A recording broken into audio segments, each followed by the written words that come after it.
Hannah Dunn 12, October 1st, 2044 AD. Despite her initial distrust of Nathaniel Reddington, Hannah had decided to take him up on his offer, and she now had a number of high-tech devices in her employ, funded by Nathaniel Reddington and his seemingly limitless wealth.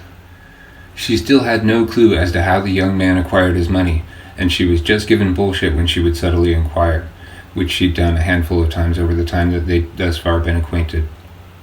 He never officially became a card-carrying society member, but he frequented her pews, and he often inquired as to her progress in locating the spirit, of which there had been little so far. Every time that she would apologize for having spent so much of his money without producing any results, he would always say the same thing, something along the lines of, "You have nothing to apologize for. As long as you keep searching, I'm sure you will eventually find him, and I can't think of any better use for my money."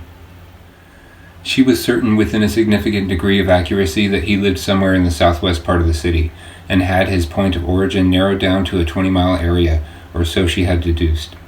She was practically on the verge of going door to door at this point, and was not completely dismissive of the idea, but her celebrity status as the head of the society made her too recognizable. If the man behind the spirit was intent on keeping his identity secret, he most certainly would not reveal himself to such a public figure as her. She flew drones over the area every night, zooming in on any male that she could identify that looked like they even remotely matched the body type of the spirit. She was getting nowhere, finding only discouragement, and was beginning to give up hope that she would ever find him before she died. She was 65 years old, and her own mortality was beginning to weigh heavily on her mind. Having never had children, she felt discontent knowing that her legacy would be the Society of the Spirit, and that she would leave it as it was when she'd founded it, no closer to the truth about the Spirit than it was before its start. For she'd uncovered nothing, found nothing that wasn't open for all to see. She'd only led them in circles. Then a fateful meeting would change the course of not just the rest of Hannah's life, but the future of the world at large. It was the 1st of October 2044, the beginning of the end, when Ana Hernandez walked through the doors of the Great Hall.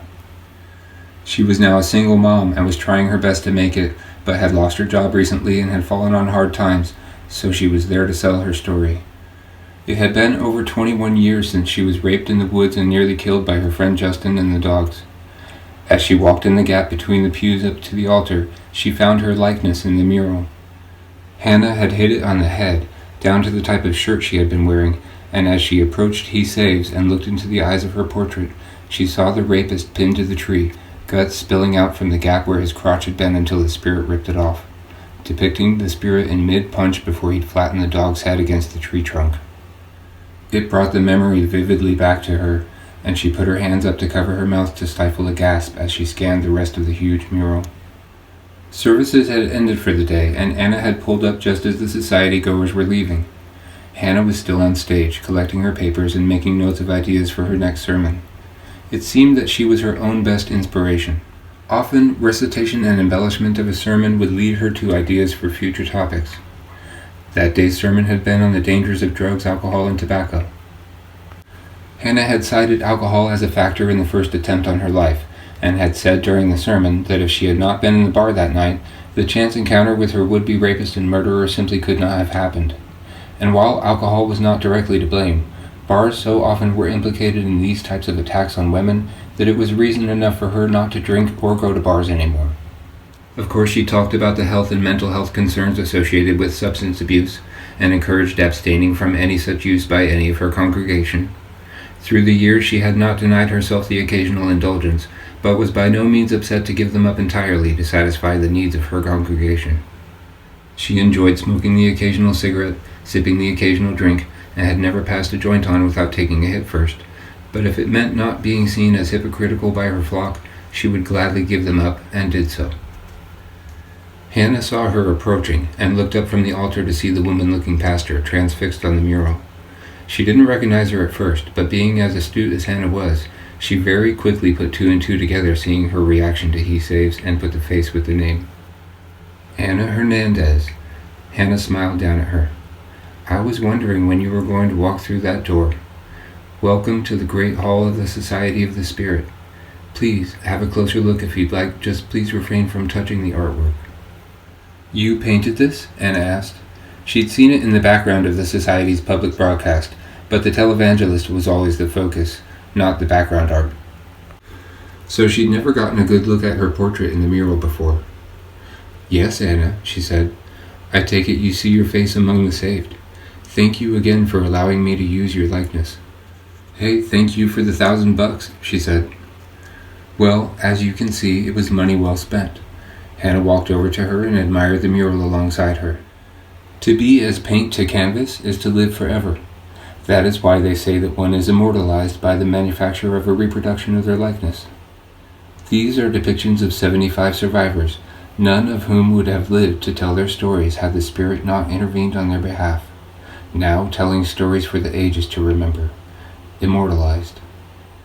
"It's impressive to say the least," Anna said, looking from face to face, seeing all the different ways in which the Spirit had intervened. "There's a story for every face, then?" "Oh yes," Hannah said, "each of them the same in as many ways as they are unique." There was a silence that became awkward, and Hannah became suspicious. "So, what brings you to me today?" Hannah looked at her and smiled. She was in her mid-60s, and just then was beginning to form wrinkles along her eyes which became prevalent when she smiled, but was still a flawless beauty. "Well," her voice started to crack, "I know that you say that you don't pay people to interview them, and I know that you've reached out to me before so that you could get my interview, right? But..." She started to cry. "I'm sorry." "It's okay. What's going on?" Hannah walked her around the altar and they sat on the second step together, looking out over the emptying hall. "I'm sorry." She took a deep breath and wiped her eyes. "I just need money. I lost my job and they're going to turn off my power. I just need something to tide me over until I can find work. I have a son. I have nowhere else to turn." "Well, Anna, I'm sorry to hear about your situation, and I will help you," Hannah said, "but it is critical to the cause that no money be exchanged for the acquisition of that which ought to be for posterity. It sullies the nobility of—" "I saw him," she said, interrupting her. Hannah paused. Surely she couldn't mean no. "Yes, we all saw him. All of the—" Anna interrupted her again. "No, I mean I saw him. Him. Like normal him." Hannah stared at her in disbelief.